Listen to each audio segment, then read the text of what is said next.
Today, we're going to discuss possibly the most influential figure to ever pick up a fight stick. An individual who has left an enduring legacy on the competitive fighting game scene. Daigo Umehara. We'll talk about how he got his nickname, The Beast, how he became a household name, and what we can expect to see from him in the future. Let's start at the beginning of his journey. Daigo was born on May 19, 1981 in Tokyo, Japan.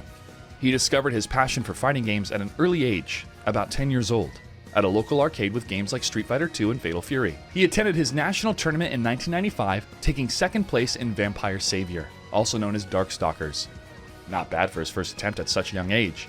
His first victory would come a couple years later, in 1997, at that same tournament. Daigo first began competing internationally, leading to his worldwide notoriety in the late 1990s and early 2000s. His journey to global recognition gained significant momentum when he participated in events like Battle by the Bay. These events would later become the EVO Championship Series, as we know them today. It was his remarkable performance at EVO 2004 in particular that launched him to international stardom. The famous Parry sequence, which we shall go into detail later, and his overall dominance in that tournament established him as a juggernaut within the global competitive scene. This event marked the beginning of Daigo Umehara's enduring legacy as a world-class fighting game player, and earned him the nickname, The Beast. His continued successes in numerous international tournaments further solidified his status as one of the most iconic figures in competitive gaming.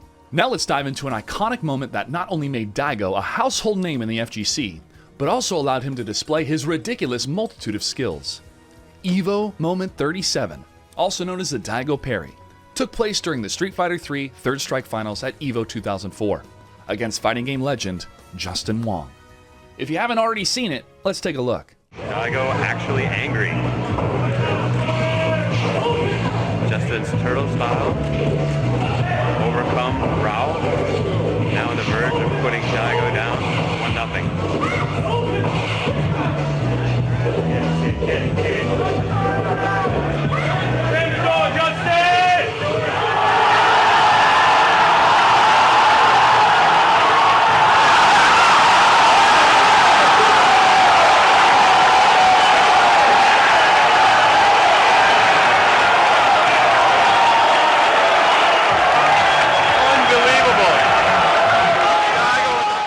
So the rumor was Chun-Li's super is unparryable, right? Even though if you broke it down as a science standpoint, it is obviously parryable, but because nobody can do it, right? Because nobody can do it, everyone just say no, it's unparryable. It's like a guarantee win, a win move, right?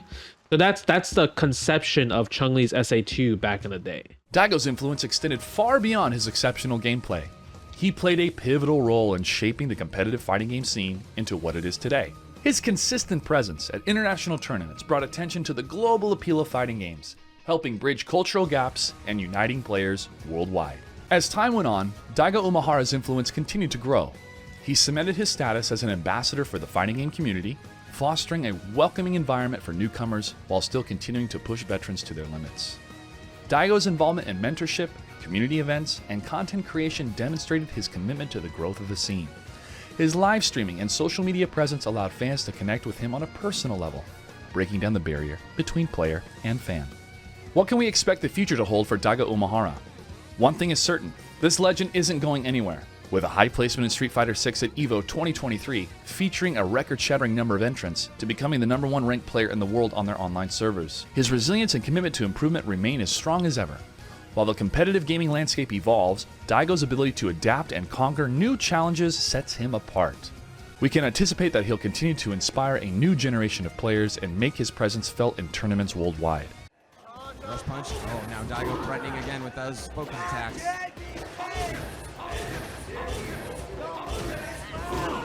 Commentator talking directly to the players now. Oh no, it's all gonna come right down to this. Daigo, Daigo Umehara takes it. And Justin must admit that was an excellent match, and the crowd is on its feet. Evolution 2009. Daigo Umehara, the Japanese legend, has returned to face his perennial American opponent, Justin Wong.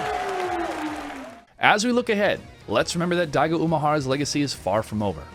Whether it's achieving more incredible milestones, inspiring others with his dedication, or showcasing his unparalleled skills in future tournaments, the Beast will continue to be a force to be reckoned with in the world of competitive fighting game. Daigo Umehara is a true pioneer in the world of competitive fighting games. From his humble beginnings to the iconic EVO Moment 37 and his ongoing influence on the community, Daigo's impact is immeasurable.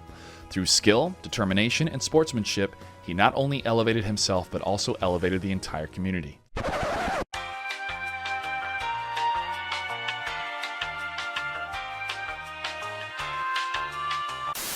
Daigo, yeah, he is one of the most well-known names in fighting games for very good reason. He literally has the title of one of the 5 Japanese gods. There's this group of players, Takedo, Sako, Haitani, Nuki, and Daigo himself, and they were just so good at so many games for decades that they just have this title of the 5 Japanese gods. And Daigo himself, of course, maybe the most well-known of them, being a multiple-time EVO winner. I believe it was 6 times, and definitely the only one to ever win 2 EVO titles in 1 year from different franchises. So Street Fighter 2 and Guilty Gear, which are very different games, and yet Daigo was able to win at both of them in 1 year. The biggest thing to me, as far as personal importance though, is his rivalry with Alex Valle, one of the most popular and skilled players in North America for decades in Street Fighter, and of course a bunch of other fighting games like Tekken.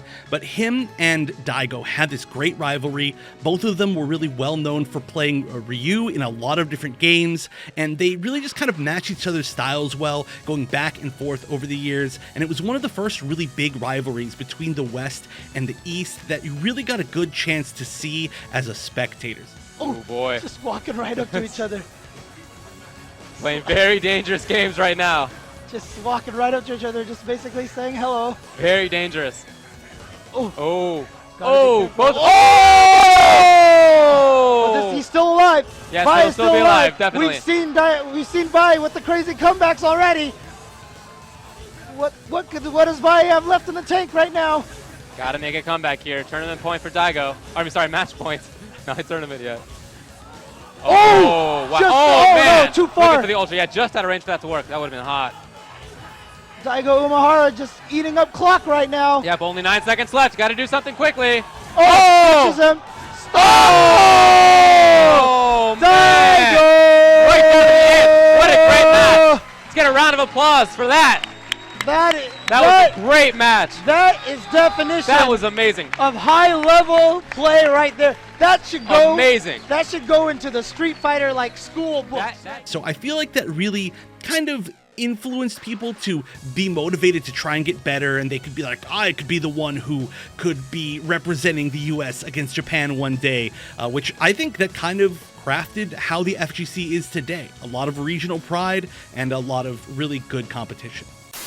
So, whether you're a seasoned competitor or a casual player, remember the legacy of Daigo Umehara. Let his journey inspire you to embrace challenges, support your fellow competitors, and endeavor to be the best version of yourself. You can catch Daigo's live streams at twitch.tv/DaigoTheBeastV.